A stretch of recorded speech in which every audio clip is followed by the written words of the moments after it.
Assalamualaikum. Serius nih kali ini. Nanti kalau yang lelucon di bagian belakang aja ya. Setelah bikin testimoni tentang shoulder pain yang bisa hilang dengan intermittent fasting, ada teman yang nanya, kalau ngilangin sakit lutut karena faktor usia itu pakai apa ya? Dan berbagai cara dicoba, ternyata dia nggak hilang-hilang gitu katanya. Sama nih dengan saya, mirip, cuma beda posisi.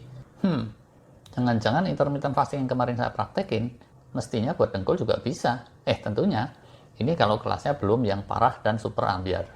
Dokter-dokter banyak yang menyarankan untuk mengurangi sakit lutut. Treatmentnya itu harus serangkai dengan usaha-usaha penurunan berat badan. Nah, ini ngeklik juga dengan intermittent fasting. Dan sekalian juga, fasting ini bisa untuk menajamkan pikiran. Begitu kata para ahli. Tapi kalau untuk mikir itu biasanya nggak pakai dengkul, ding ya. Pengurusan sakit dengkul kok terus dikaitkan dengan ketajaman pikiran. Gimana cara meraktekin puasanya? Tahap pertama, adaptasikan dulu dengan fasting yang kelasnya ringan. Minimal dapetinlah 12-13 jam gitu beberapa kali, atau bisa juga dengan praktekin puasa Senin Kemis yang ringan-ringan dulu. Tahap kedua, setelah beberapa kali fasting yang ringan, terus dikencengin. Bukan dengan cara perut diikat stakin 100 meter, nanti malah jadinya weteng cilik gulung lembung. Tapi dikencengin ini maksudnya dengan extended fasting yang sekitaran 24 jam.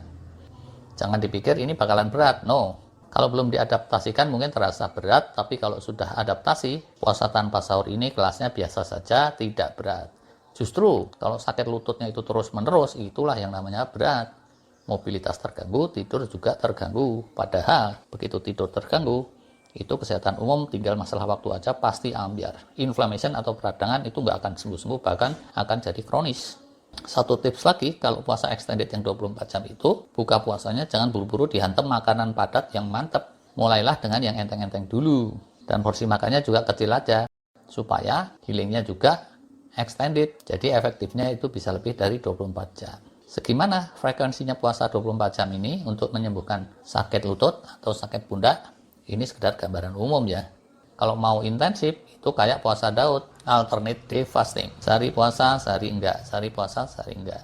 Kalau yang rada sedang, itu kayak puasa Senin Kemis, atau secara medis dibilangnya 5-2 weekly fasting.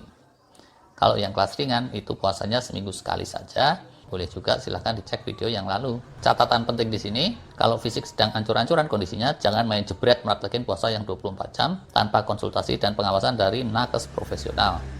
Nanti malah jungkel blind ini.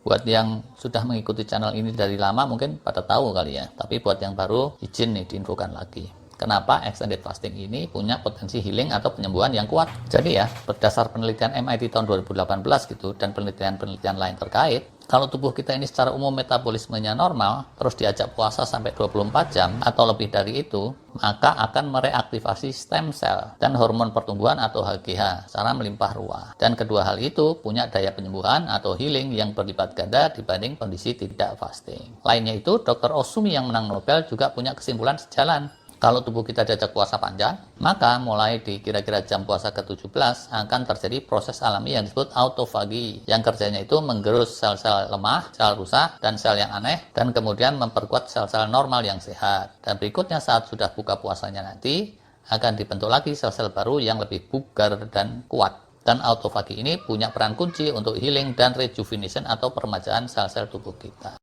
Catatannya di sini, sekali lagi, kalau dari penelitian MIT, stem cell muncul lebih kencengnya itu setelah fasting sekitar 24 jam, sedangkan autofagi, kata beberapa dokter di Jepang dan Amerika, munculnya kira-kira di jam ke-17 setelah kita dapat asupan protein mantap yang terakhir. Kecuali kalau kita bisa jitu mengkombinasikan dengan diet FMD yang kemarin sudah kita bahas. Nah, saya pikir 2-3 minggu aja udah akan terasa efeknya, atau bahkan mungkin starting dari hari ke-8. Nah, kalau sudah ngerasain manfaatnya di hari ke-8, mestinya jadi lebih yakin kan ya? Silahkan aja diterusin. Kalau ternyata nggak mempan ya udahlah. Soalnya kan kemarin itu saya kasusnya sakit pundak ya. Dan munculnya bukan yang sudah bertahun-tahun, melainkan baru beberapa bulan. Bisa aja kan? Kalau urusan dengkul itu beda cerita. Terakhir, ini satu tips tambahan lagi. Untuk healing atau penyembuhan yang lebih kencang, tidur harus dibanyakin dan mulainya agak sore. Misalnya jam 9 malam sudah pulas, kalaupun lebih dikit. Gitu deh. Jangan kayak Mbak Mariam. Beberapa hari ini dia gundah gulana, terus suaminya nanya, Cak Kirun, kamu tuh yang sakit bagian pundak atau dengkul?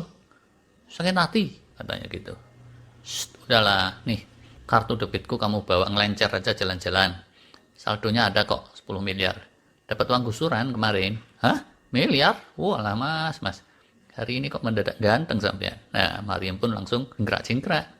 Dan belas, dia pun pergi jalan-jalan sama teman-temannya. Borong segala macam. Habis maghrib baru pulang. Cak Kirun suaminya terus menyambut dengan nyanyian. Janjine lungane ra nganti suwe-suwe. Pamit esok lungane ra nganti sore. Walah. Ini tadi soal sakit lutut loh aslinya. Ujungnya kok malah campur sari. Udah, ini sekedar ide, silahkan ditimbang-timbang dulu sebelum meraktekin. Tapi insya Allah sih, puasa kayak gitu nggak bakal bikin dunia kiamat. Saya doakan para penonton sekalian sehat selalu dan berkah kehidupannya. Amin.